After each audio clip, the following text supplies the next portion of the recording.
எதிர்வரும் தமிழ்நாடு தேர்தலில் இரட்டை இலக்கத்தில் பாஜக எம்எல்ஏக்கள் இருப்பார்கள் என கூறியுள்ள பாஜக மாநில தலைவர் நயினார் நாகேந்திரன், எடப்பாடி பழனிசாமியின் அமைச்சரவையில் இடம்பெறுவோரை தேர்தல் முடிவுகள் தீர்மானிக்கும் என தெரிவித்துள்ளார்.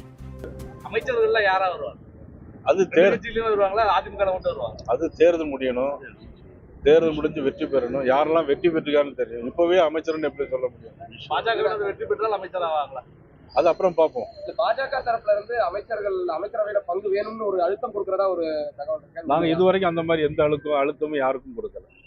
40 இடங்களா 50 இடங்களா இருக்கு? அது உறுதி பண்ண உடனே உங்களுக்கு கண்டிப்பா நாங்க சொல்லிடுறோம். 50 இடங்கள். அது எப்படி நீங்க சொல்றது இல்ல, அது நாங்க முடிவு பண்ணிக்குவோம். அதாவது இரட்டை எண்ணிக்கையில் பாரதிய ஜனதா கட்சியினுடைய சட்டமன்ற உறுப்பினர் சட்டமன்றத்தில் செல்வார்கள். 11 இருக்கு, 20 இருக்கு, 20 இருக்கு, 30 இருக்கு. கம்மியா கேட்கறது நான் சொல்லல, நீங்க கேட்கறதுக்கான நம்ம